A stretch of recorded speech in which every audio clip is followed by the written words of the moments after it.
The content discussed in this episode may be specific to the guest's organisation or location and may not be applicable to other organisations, states, territories or countries. The material presented in this podcast is for general information purposes only and should not be considered health, legal or financial advice. Medical administration is a rewarding profession, but it comes with challenges. So what is it like, and what should you do if confronted with a monumental administrative difficulty? This is the podcast that takes unfortunate scenarios and explores the essentials of clinical governance to find solutions. I'm Dr David Rankin, a very experienced medical administrator and lead fellow with the Royal Australasian College of Medical Administrators. And this is Safeguarding Healthcare, the essentials of clinical governance.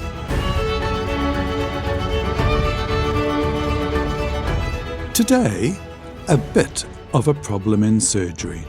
I think there are obvious medico-legal issues with this. That's Dr Brett Gardiner, the Project Director, Medical Workforce Strategy and Planning with Western Sydney Local Health District. He has over 30 years' experience as a medical administrator, and I'm presenting him with a difficult scenario. The surgeon has a responsibility ultimately for the care of the patient.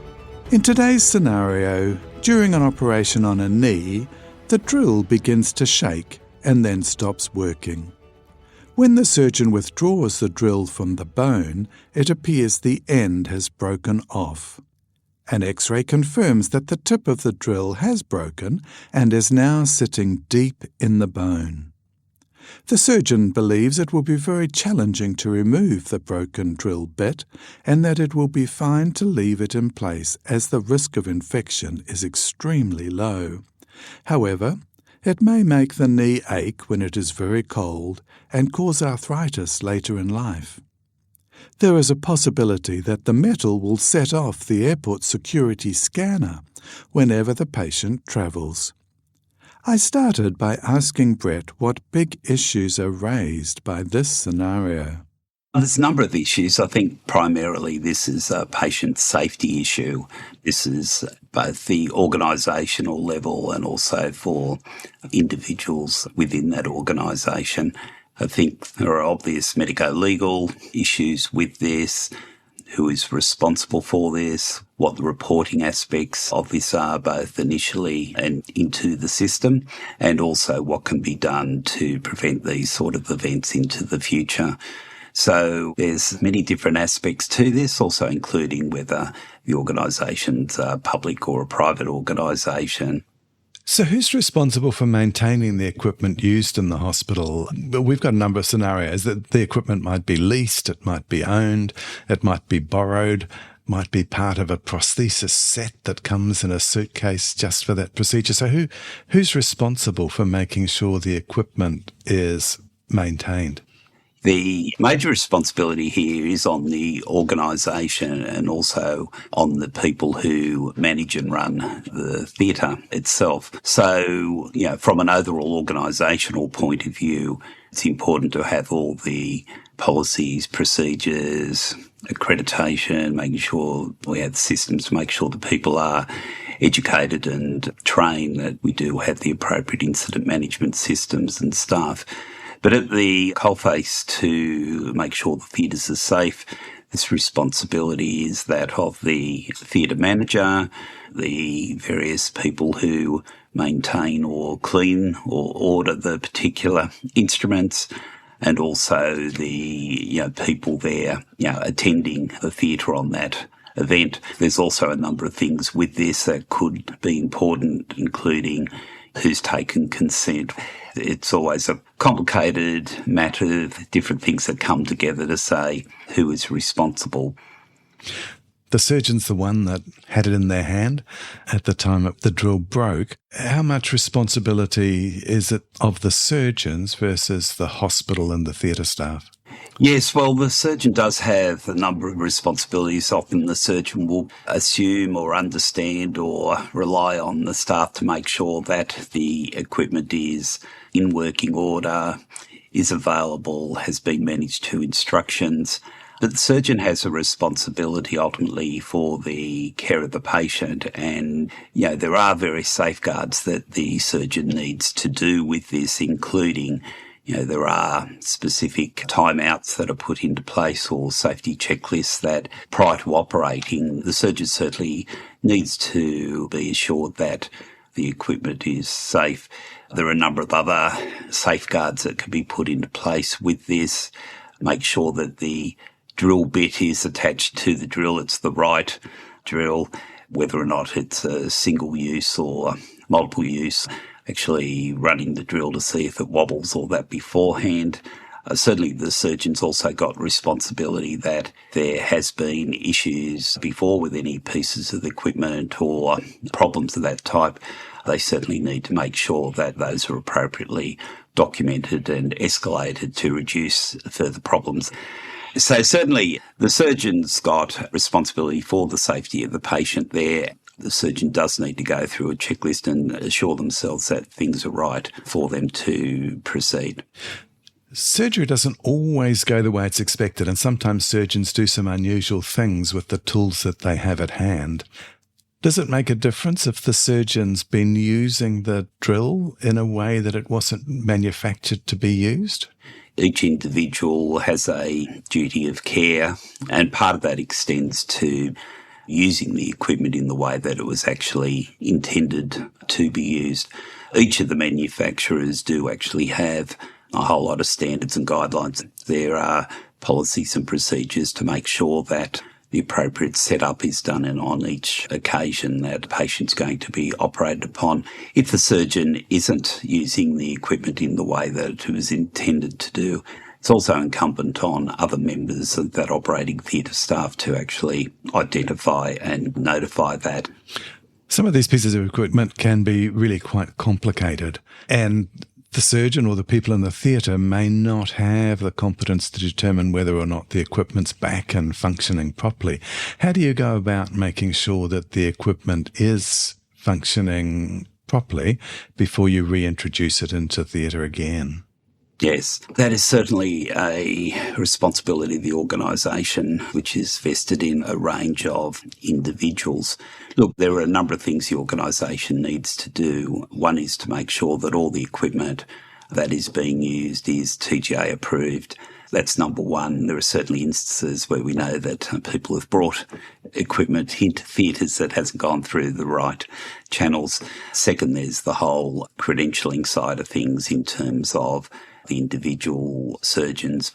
Certainly all the equipment, if we're going through a hospital system, that there may well be a statewide purchasing list which actually has a number of items of equipment. I think the biggest issues that we do have is when we're looking at doing, if you like, low volume of orthopaedic surgery in a particular facility. There are obviously, if the team is only doing some orthopaedics once a week or something like that, that's from an overall prevention point of view and training point of view and knowing how to use the equipment. That is not the best scenario at all. You're better off in a high volume environment where the staff are actually familiar with the various pieces of equipment. I should say also that standardisation of the equipment is quite important in terms of not necessarily offering too many choices. We do know that one way or the other surgeons have their preferences for particular pieces of equipment. This probably happens a bit more in the private sector with people's particular cards. In the public sector, we try to standardise things a little bit more in terms of not having as wide a range of equipment. To actually utilise the loan equipment is always an issue as well with this, in terms of you can have a number of different loan kits that are actually provided. That raises a whole new area, and that's the tinkerer surgeon who bends equipment in a special way so that he can get into different cavities, or at the extreme prints up something on a 3D printer at home and brings it in so that he can use it in his procedures. How does a hospital go about making sure that these tinkerer surgeons are providing safe care? Yes, unfortunately, there are a few tinkerer surgeons that we've experienced at different times, and people do things for what they consider necessarily some of the right reasons, but it's incumbent on the hospital to know what we are actually using and what the surgeon and the team are doing.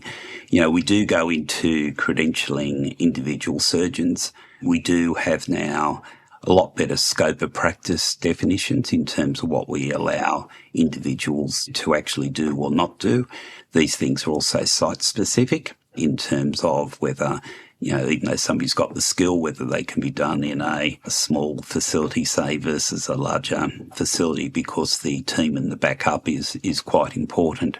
When it comes to special skills or new equipment and so forth, we go through other processes in terms of making sure that we evaluate the safety, the efficacy of the equipment, the training of the individuals, whether we need further training or proctors to help get things up to speed, who we need to train, and how much of that extends to not just the individual surgeon, but the wider team, if we're doing, some new innovative things.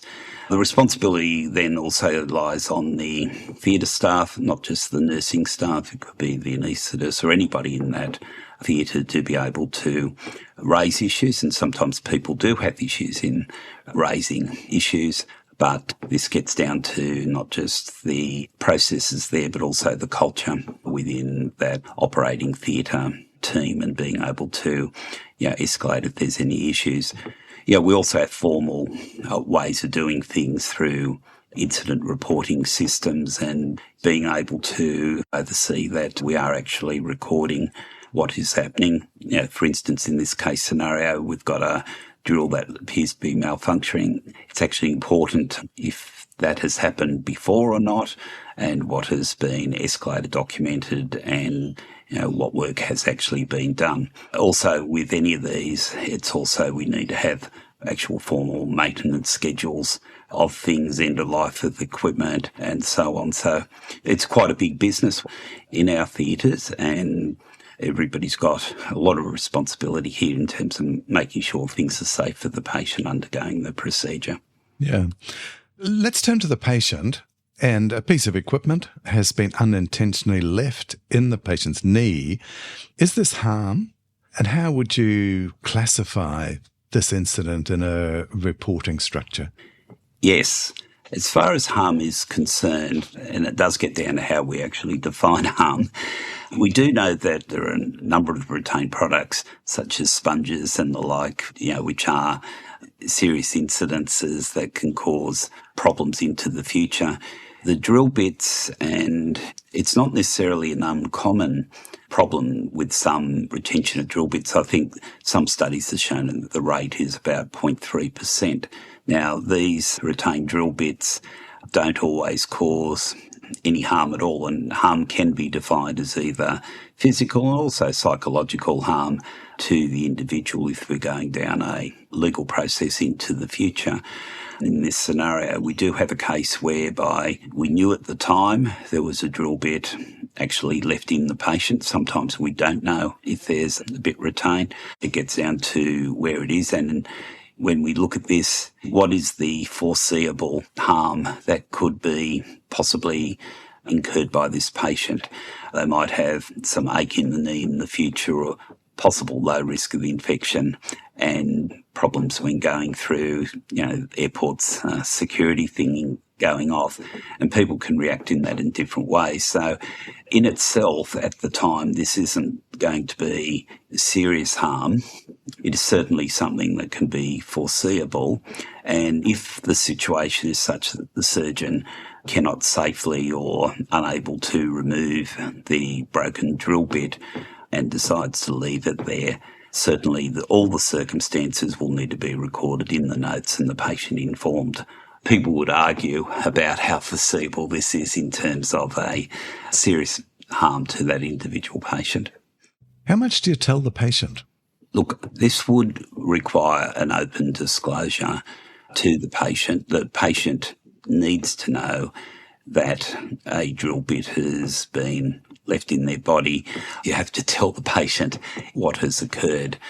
In general circumstances, under an initial open disclosure, you would tell the person this is what has occurred. You've got a broken drill bit and we're doing a formal investigation into what has occurred, and we will meet with you again after we've done that investigation. So tell us about the investigation that you'd undertake. What happened? Why? Was it preventable? What sort of investigation are you going to run?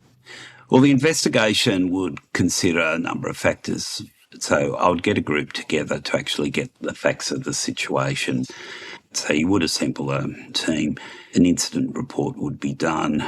You would take things into consideration, and it may well be a SAC2 or significant incident to investigate, particularly if we're looking at a faulty drill, because what we'd have to do is to go through and see how that actually came into the theatre in the first place, to look at responsibilities and to look at how we can actually mitigate this into the future. So an investigation would do that through the jurisdictional incident management processes.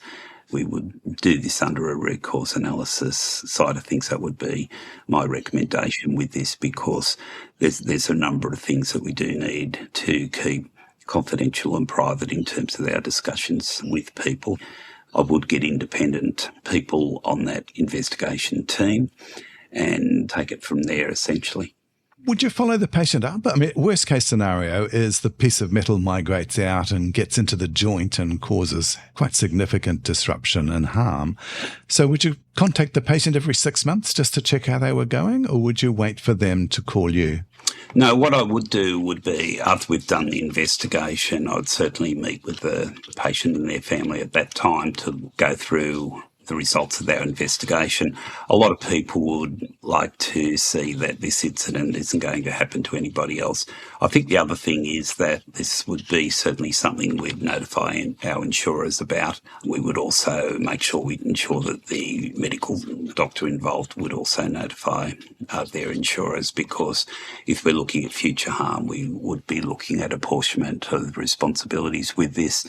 But in terms of the patient, if there's likely to be no problem for a long period of time, what we would do would be to say, and they may not have any problems in 6 months' time when we do this at all. So what we do would be to, perhaps have a contact number for them to actually be able to get in touch with us. But it's always a balance here about what does the patient want to do. So, they can always go through other mechanisms, through healthcare complaints, or go through a legal process themselves. Now, if the person does have something we can potentially do, like some psychological issues, it may well be prudent for us to provide some psychological counselling and support to actually help that person through what has actually happened. But each of the circumstances are individual here, and all you can do is make sure you follow up the patient after the investigation, see where they're at, see what they need, see if they've got harm at that time or what support they need, and provide an avenue for recontact in the future as necessary. Thanks, Brett. That's been a great discussion. Any final thoughts on this scenario and how you would manage it as a medical administrator? Yeah, well, I think any time these things happen, you always swallow and think, oh, gee, what's happening here? Because I think oftentimes it's always a reminder to be quite proactive, to look at what your systems and processes are. And this is multi-level right across the organisation. And, there are standard basic things that are always essential that you need to do in terms of your processes, policies, guidelines, training support, your escalation procedures, your incident management systems. And you need to make sure that any of the standard reporting that you have is actually operational and functional, that these things are actually being escalated and identified and looked at in terms of an organisational risk. And I think the other thing, of course, is the culture of the organisation in terms of the reporting structures, how the operating theatres are going and what's happening with individual people within that. So it's always a dynamic situation, and as a medical administrator, you gauge the pulse of the organisation, or you gauge the processes through multiple mechanisms, your formal mechanisms, your medical staff council, your theatre meetings, the one-off discussions with various people and, your senior people in the organisation, and what the importance is to maintain the health and maintain the safety of the community, because ultimately people come into hospital expecting to receive safe care. That is one of our major responsibilities, and we must never forget that and should always strive to have that as our number one thing that we do. A real challenge, particularly in a modern hospital that can have thousands of pieces of equipment all needing to be maintained. Some of them may not be used very frequently and increases the risk. So, a real important call out that we need to be on top of our preventative maintenance, particularly in patient care related equipment. Thanks very much, Brett, for a great discussion on an unfortunate outcome. Thanks very much, David. That was Dr Brett Gardiner, the Project Director, Medical Workforce Strategy and Planning with the Western Sydney Local Health District. And that brings us to the end of this episode of Safeguarding Healthcare. I'm Dr David Rankin. Follow Safeguarding Healthcare free on Apple Podcasts, Google Podcasts, Spotify, or wherever you listen to podcasts.